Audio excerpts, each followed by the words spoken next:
నమస్కారం అండి. మాటే మంత్రంలో నేను మీ మాధవి. అర్థం కాని వయసులో ఆనందాన్ని ఇచ్చి అన్నీ అర్థమయ్యే వయసులో కన్నీళ్లు ఇస్తుంది జీవితం అంటే ఇదే. వాళ్ళు ఏమనుకుంటారో వీళ్ళు ఏమనుకుంటారో అని వాళ్ళ గురించి వీళ్ళ గురించి ఆలోచించినంత కాలం మనం హ్యాపీగా ఉండలేం. మనం ఏంటి అనేది మనకు తెలిస్తే చాలు. మన ఆనందం మనతోనే ఉందని గ్రహిస్తే చాలు.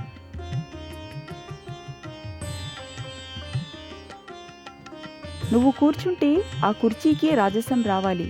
అలా ఉండాలి నీ పోరాటం. అంత గొప్పగా ఉండాలి నీ విజయ కేతనం. నీ సమస్యలను వేరొకరికి చెప్పుకుంటే ఇంకా చులకనైపోతావు. నీ బాధలను ఎవ్వరూ తీర్చరు. ఎంత కష్టం అయినా నీ సమస్యలను నువ్వే పరిష్కరించుకోవాలి. అప్పుడే నీకంటూ ఒక మర్యాద ఉంటుంది. జీవితంలో కష్టపడి ఎదగాలి, ఒకరిపై ఆధారపడి కాదు.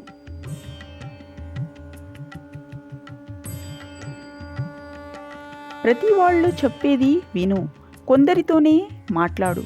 ప్రతి మనిషి అభిప్రాయాన్ని పరిగణించు, తీర్పుని మాత్రం భద్రపరచు.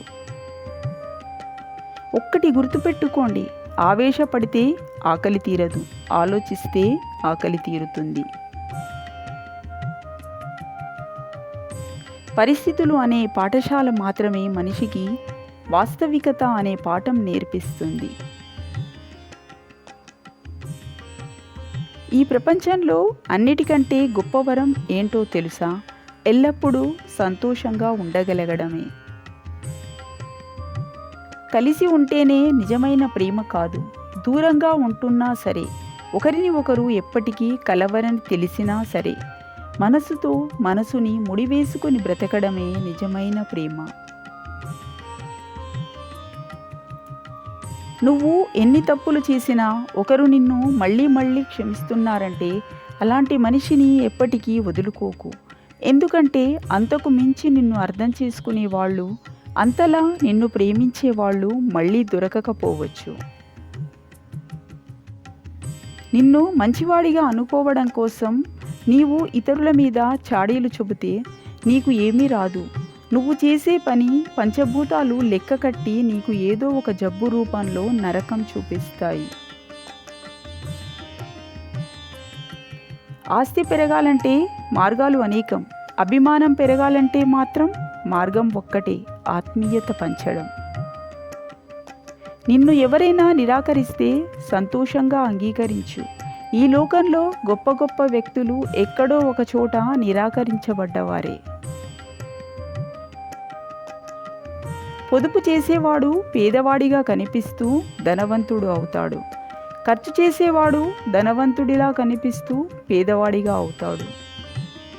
నువ్వు కష్టపడుతున్నప్పుడు, నువ్వు కష్టాలలో ఉన్నప్పుడు నీ ఫోన్ రింగు కాకపోతే, నువ్వు గెలిచినప్పుడు, నువ్వు గెలిచిన తర్వాత వచ్చే ఫోన్ కాల్స్ను మాత్రం ఎట్టి పరిస్థితుల్లోనూ లిఫ్ట్ చెయ్యకూడదని గుర్తుంచుకో. పడేసిన అన్నం తింటుంది కాబట్టి కుక్కను చులకనగా చూస్తాం.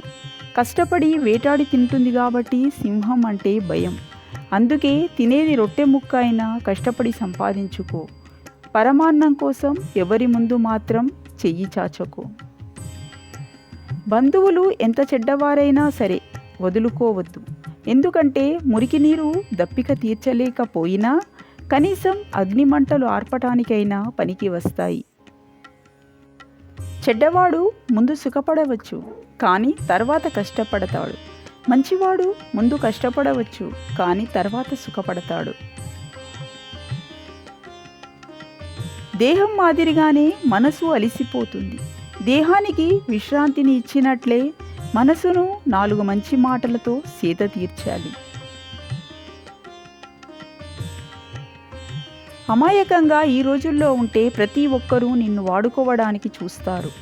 అదే మాటకి మాట దెబ్బకి దెబ్బ కొట్టేలా ఉంటే నీకు స్పెషల్గా గుర్తింపు వస్తుంది. ప్రతిరోజు నీటిని వాడకపోతే పాచిపడుతుంది. అలాగే ఇనుమును ఉపయోగించకపోతే తుప్పు పడుతుంది. మనకు ఇతరులతో సరిగ్గా మాటలు లేకపోతే మమతలు మాయమవుతాయి. ప్రతిరోజు మన పలకరింపు లేకపోతే బంధాలు బలహీనపడతాయి. అందరూ బాగుండాలి, అందులో మనం ఉండాలి. బ్లేడుకి రెండు వైపులా పదును ఉంటుంది, కానీ చెట్లను నరకలేదు. గొడ్డలి చాలా బలంగా ఉంటుంది, కానీ వెంట్రుకలను కత్తిరించలేదు. అందుకే అంటారు, ఎవరి ప్రత్యేకత వారిది, ఎవరిని చులకనగా చూడొద్దని.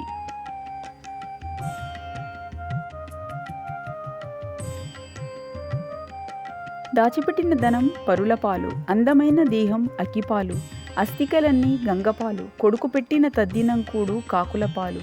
నీవు ఇష్టంగా వాడిన వస్తువులు ఎవరి పాలు, కానీ నువ్వు చేసిన దాన ధర్మాల పుణ్యఫలం మాత్రమే నీ పాలు. Thank you so much for watching this video.